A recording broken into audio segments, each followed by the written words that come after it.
الحمد لله وكفى وسلام على عباده الذين اصطفى أما بعد فأعوذ بالله من الشيطان الرجيم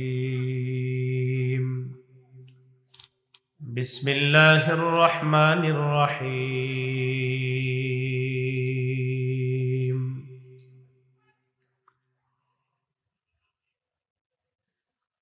وسيق الذين اتقوا ربهم إلى الجنة زمرًا حتى إذا جاءوها وفتحت أبوابها وقال لهم خزنتها سلام عليكم طبتم فادخلوها خالدين وقال رسول الله صلى الله عليه وسلم حق المسلم على المسلم ست إذا لقيته فسلم عليه وإذا دعاك فأجبه وإذا استنصحك فانصح له وإذا عطس فحمد الله فشمته وإذا مرض فعده وإذا مات فاتبعه أو كما قال عليه الصلاة والسلام اللهم صل على محمد وعلى آل محمد كما صليت على إبراهيم وعلى آل إبراهيم إنك حميد مجيد سبحانك لا علم لنا إلا ما علمتنا إنك أنت العليم الحكيم মজিদপুর যুব সমাজের উদ্যোগে আয়োজিত ষষ্ঠ বার্ষিক তাফসীরুল কোরআন মাহফিলের প্রধান অতিথি জাহাঙ্গীর আলম সরকার, চেয়ারম্যান ৯ নং মজিদপুর ইউনিয়ন পরিষদ, আজকের মাহফিলের সভাপতি আলহাজ হযরত মাওলানা মুফতি আব্দুল বাতেন মুহতামিম মজিদপুর মাহমুদিয়া মাদ্রাসা ও এতিমখানা, উপস্থিত হযরত উলামায়ে কেরাম, সামনে উপবিষ্ট মুসলমান ভাইয়েরা, পর্দার আড়ালে অবস্থানরত মা বোনেরা, আল্লাহ পাক রব্বুল আলামিনের দরবারে শুকরিয়া আদায় করছি আল্লাহ আমাদেরকে এই তাফসীরুল কোরআন মাহফিলে উপস্থিত হওয়ার তৌফিক দান করেছেন বলে আলহামদুলিল্লাহ।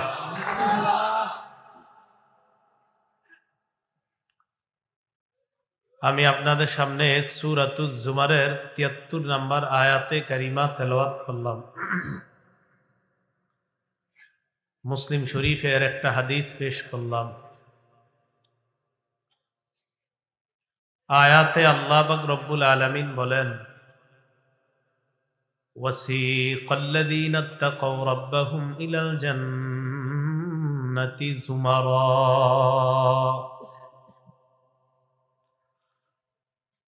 যারা তাদের রবকে ভয় করে তাদেরকে কিয়ামতের ময়দানে দলে দলে জান্নাতের দিকে টেনে নেওয়া হবে।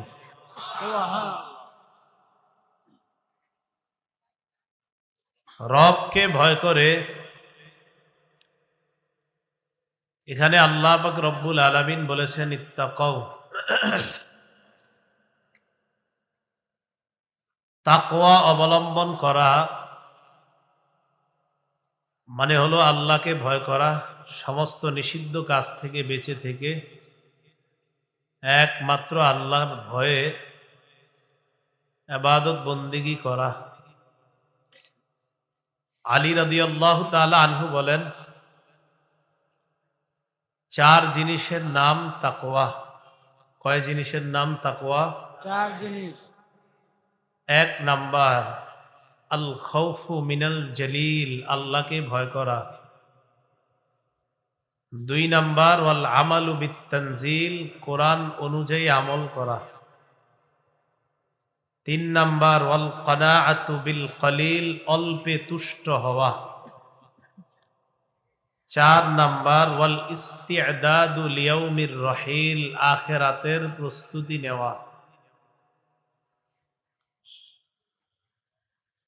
আখিরাতের প্রস্তুতি যার মধ্যে থাকবে তার জন্য গুনাহ ছেড়ে দেওয়া সহজ হয়ে যায়।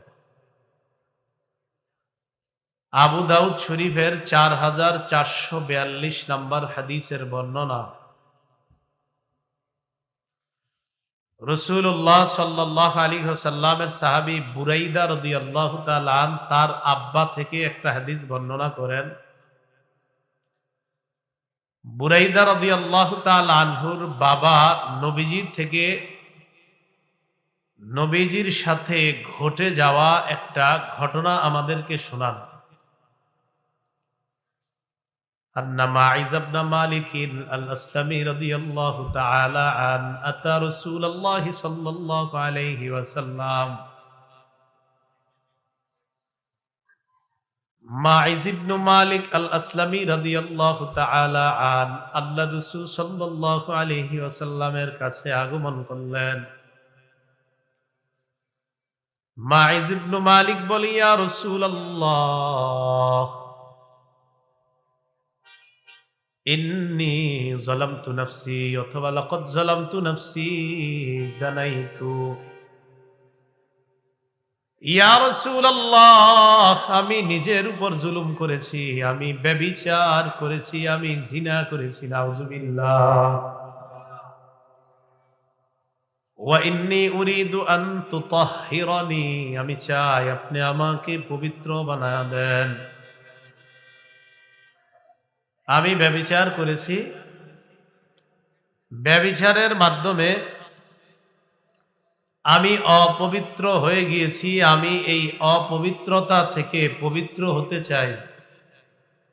আপনি আমাকে পবিত্র বানায়া দেন, আমি পবিত্র অবস্থায় আখিরাতে যেতে চাই। ফারাদ্দাহু রাসূলুল্লাহ সাল্লাল্লাহু আলাইহি ওয়াসাল্লাম, আল্লাহর রাসূল তাকে ফিরিয়ে দিলেন।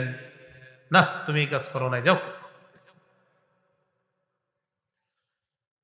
পরের দিন আবার তিনি আল্লাহ নবীর কাছে আসলেন। আসার পর বলে, ইয়া রাসূলুল্লাহ, লাকাদ জানাইতু, আমি ব্যভিচার করেছি, আমার ব্যভিচারের শাস্তি আমার উপর প্রয়োগ করে আমাকে আপনি পবিত্র বানায় দেন। ফারাদ্দাহু সানিয়া, আল্লাহ নবী তাকে দ্বিতীয় দিন আবার ফিরিয়ে দেয়। না, তুমি এটা করো নাই, যাও। ফারসালা রাসূলুল্লাহ সাল্লাল্লাহু আলাইহি ওয়াসাল্লাম ইলা কওমিহি, আল্লাহ নবী ওই মাইজ ইবনে মালিকের এলাকায় লোক পাঠাইলেন। নবীজির প্রতিনিধি মাইজ ইবনে মালিক আল আসলামীর এলাকায় আসার পর ওই এলাকাবাসীর কাছে জানতে চায়, তোমরা মাইজ ইবনে মালিক আল আসলামীকে চেনো কিনা? তার মাথায় কোনো সমস্যা আছে কিনা, কোনো গন্ডগোল আছে কিনা? এলাকার জনগণ জবাব দেয়, মা না'লামুহু ইল্লা ওয়াফিয়াল আকলি মিন সালিহিনা ফীমা নুরা, আমাদের জানা মতে তার মাথায় কোনো সমস্যা নাই। আমাদের মাঝে সুস্থ মানুষ যারা, এই সুস্থ মানুষদের মধ্যে তিনিও একজন সুস্থ মানুষ। সমস্যা নাই, কোনো সমস্যা নাই। তৃতীয় দিন আবার আল্লাহ নবীর কাছে আসলেন। আসার পর বলি, ইয়া রাসূলুল্লাহ, ব্যভিচার গুনাহ করেছি আমি, ব্যভিচার করেছি আমি, এই অপবিত্রতা থেকে পবিত্র হতে চাই, আপনি আমার উপর জিনার শাস্তি কায়েম করেন। ফারাদ্দাহু সালিসা, তৃতীয়বার আবার আল্লাহ নবী তাকে ফিরিয়ে দেয়। না, তুমি এটা করো নাই, যাও। আবার আল্লাহ নবী তার সম্প্রদায়ের কাছে লোক পাঠিয়ে দেয়। তিনি তাদের কাছে যাওয়ার পর বললেন, মাইজ ইবনে মালিকের মাথায় কোনো সমস্যা আছে কিনা? তারা জবাব দেয়, না, তার মাথায় কোনো সমস্যা নাই। মাইজ ইবনে মালিক পুরা সুস্থ মানুষ। তারা সবাই জানা দেয়, লা বাসা বিহি, কোনো সমস্যা নাই, ওয়ালা বিআকলিহি, বুদ্ধিতেও কোনো সমস্যা নাই। ফালাম্মা কানা রাবিআ, চতুর্থ দিন আবার আল্লাহ নবীর কাছে আসলেন। ফাহাফারা লাহু হুফরাতান, আল্লাহ নবী একটা গর্ত খনন করলেন।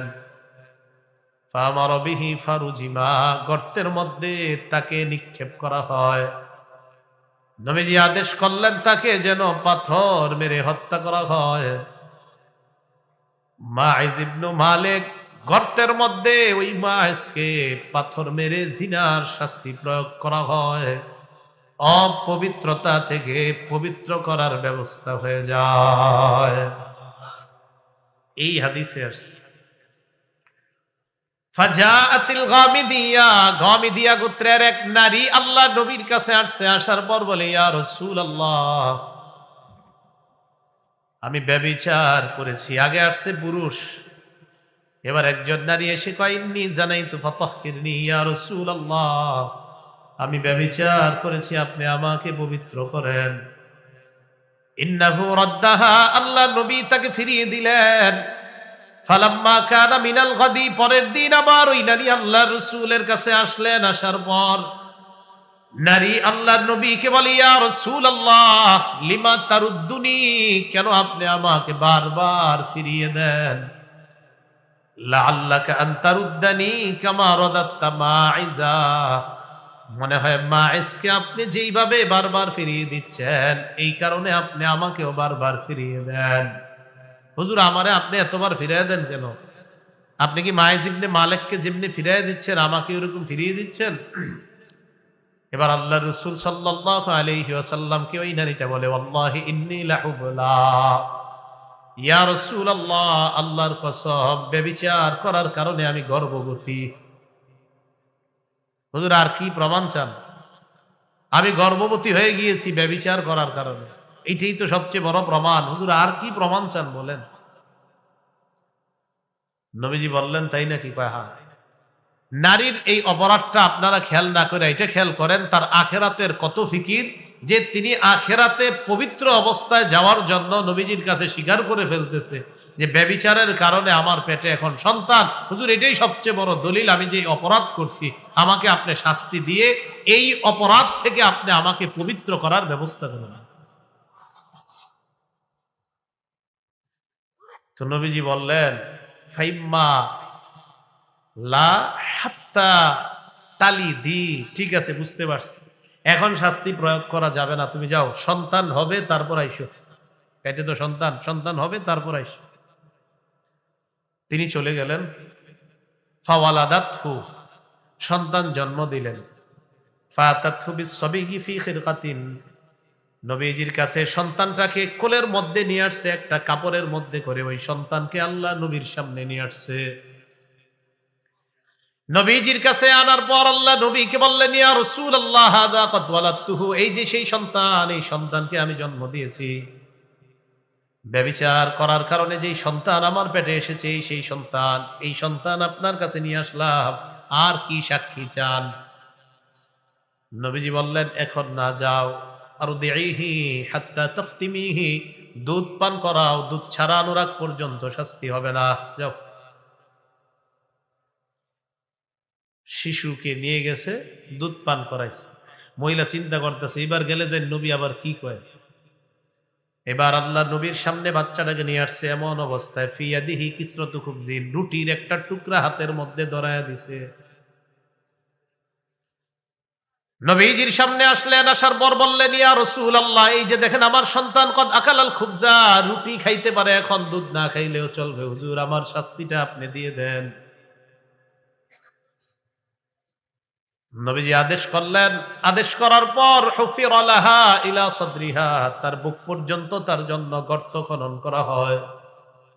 গর্তের মধ্যে নারীকে গর্তের মধ্যে ঢুকিয়ে দিয়ে আমার নাস ফারাজামুহা, নবীজি মানুষকে বললেন তাকে যেন পাথর মারে, মানুষ তাকে পাথর মারা শুরু করছে। يقبل خالد بن الوليد رضي الله تعالى عنه بحجر فرمى رأسها। খালিদ ইবনুল ওয়ালিদ রাদিয়াল্লাহু তাআলা আন একটা পাথর এনে ওই নারীর মাথা বরাবর মারছে। ফাতানাদ্দাহা দামু আলা ওয়াজহি খালিদিন, নারীর শরীর থেকে একটু রক্ত ছিটকে খালিদ ইবনুল ওয়ালিদের মুখের মধ্যে পড়ে যায়। খালিদ ইবনুল ওয়ালিদ রাগ হয়ে সাব্বাহা, ওই নারীকে একটা গালি দিছে। কারে? যারে শাস্তি দিতেছে, যাকে শাস্তি দেওয়া হচ্ছে তাকে একটা গালি দিছে খালিদ। কেন? তোমার মতো নারীর রক্ত আমার শরীরে আছে। ফাসামিআ নবী সাল্লাল্লাহু আলাইহি ওয়াসাল্লাম সাব্বাহু ইয়াহা, নারীকে যে গালিটা দিয়েছে এই গালিটা আল্লাহর নবী শুনে ফেলছে। নবীজি বললেন মাহলান ইয়া খালিদ, খালিদ একটু থামো। লাকাদ তাবাত তাওবাতান লাউ তাবাহা সাহিবু মাকসিন লা গুফিরা লা, এই নারী এমন একটা তওবা করছে, বান্দার হক বিনষ্টকারীরাও যদি এমন একটা তওবা করতে পারতো, লা গুফিরা লা, তাদের অপরাধ আল্লাহ মাফ করে দিতেন। সুবহানাল্লাহ। তুমি থামো খালিদ।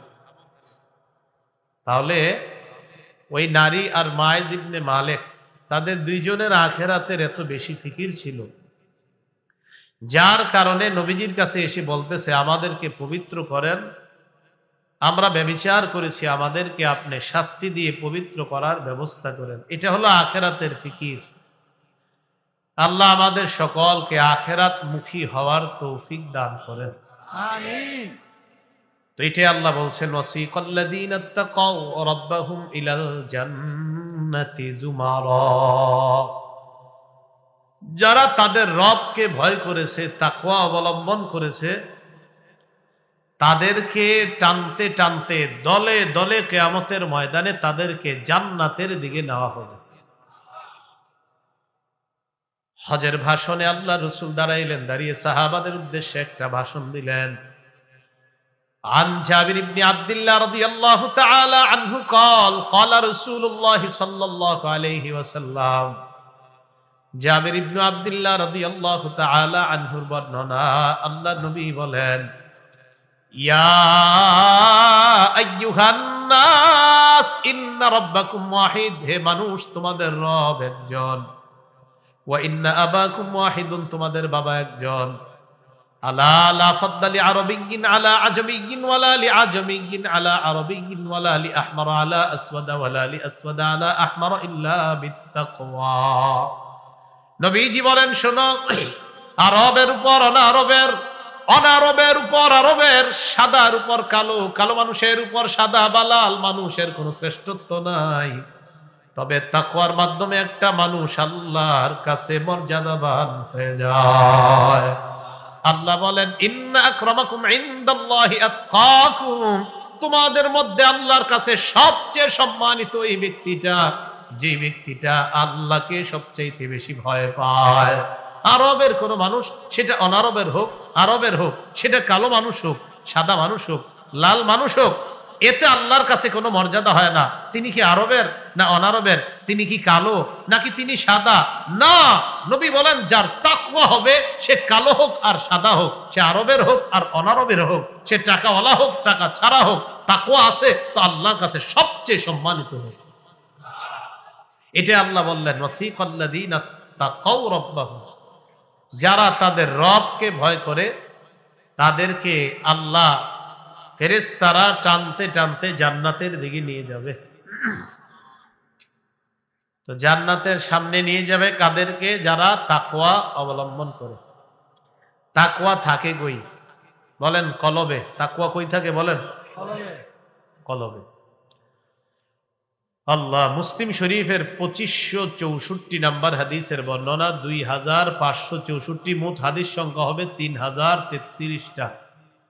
قال رسول الله صلى الله عليه وسلم, নবীজি বলেন লা তাহাসাদু, তোমরা পরস্পর হিংসা করবা না, ওয়ালা তানাজাশু, তোমরা পরস্পর ধোঁকাবাজি করবা না, ওয়ালা তাবাগজু, পরস্পর বিদ্বেষ পোষণ করবা না, ওয়ালা তাদাবারু, একে অপরের ক্ষতি করার জন্য আড়ালে শত্রুতা করবা না, সামনাসামনি দেখা হইলে চা খাওয়া হয়, পিছনে পিছনে তারে বাস দিতে চায়, আছে না নাই?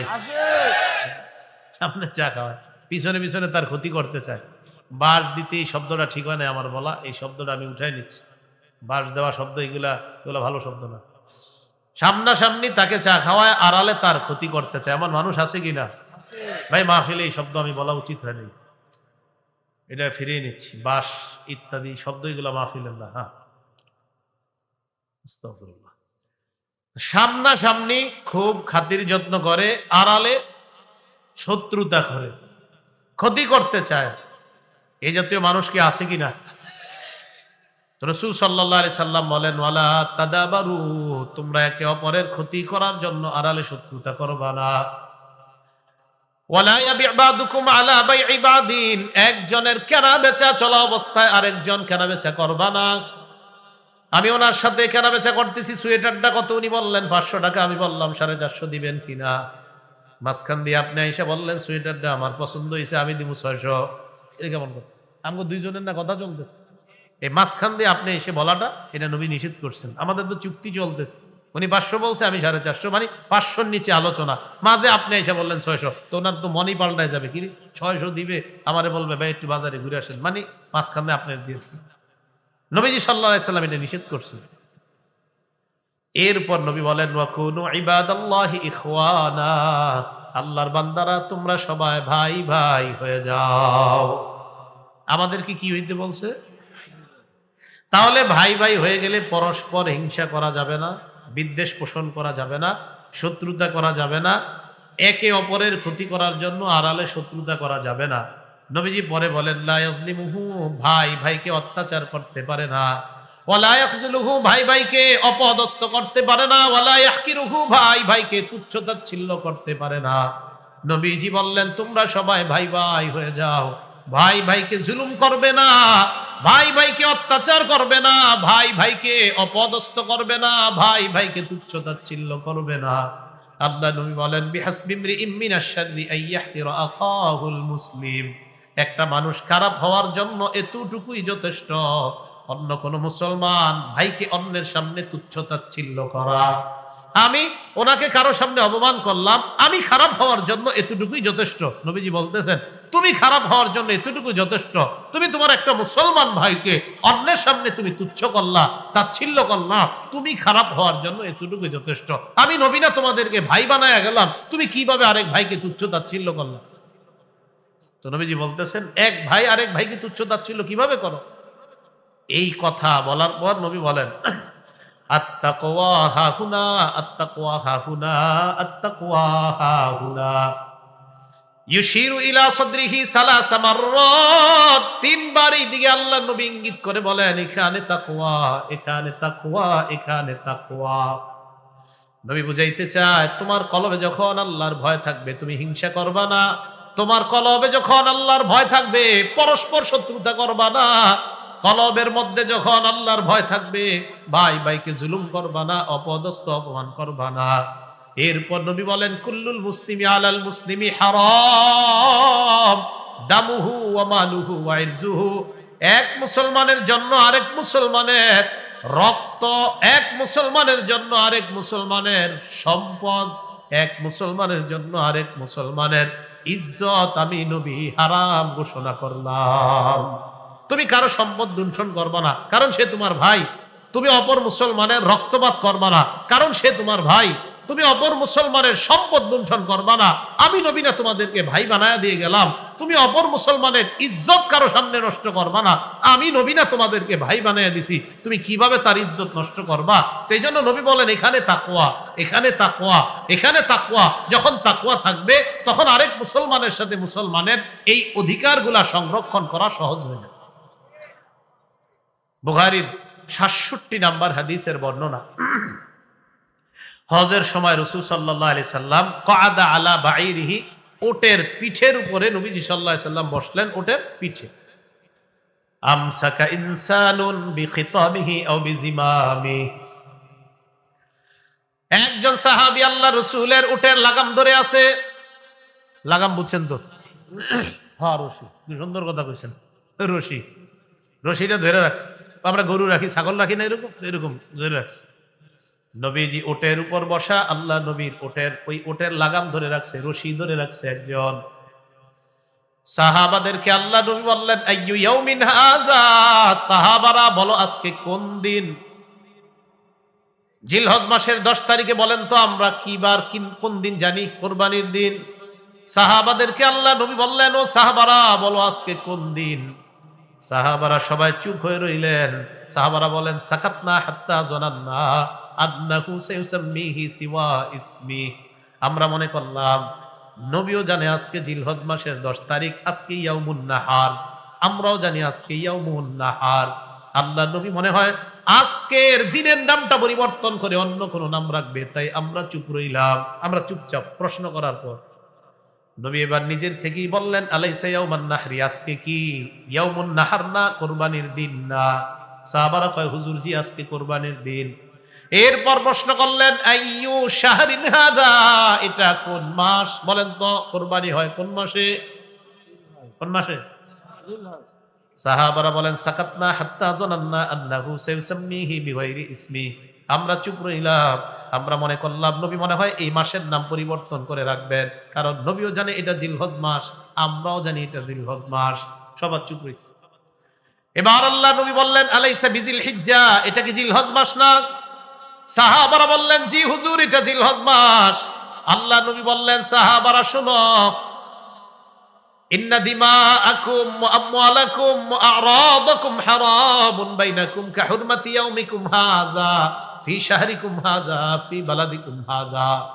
আল্লাহ নবী বলেন, যেমনি ভাবে এই মক্কা সম্মানিত, জিলহজ মাস সম্মানিত, আজকে জিলহজের দিন যেমন সম্মানিত, তেমনি ভাবে আমি নবী তোমাদের জন্য এক মুসলমানের রক্ত অপর মুসলমানের কাছে, এক মুসলমানের সম্পদ অপর মুসলমানের কাছে, এক মুসলমানের ইজ্জত আর এক মুসলমানের কাছে এই মক্কার সম্মানের মতো আমি সম্মানিত বলে ঘোষণা করলাম। মক্কা যেমন সম্মানিত, মুসলমানের রক্ত তোমার কাছে তেমন সম্মানিত।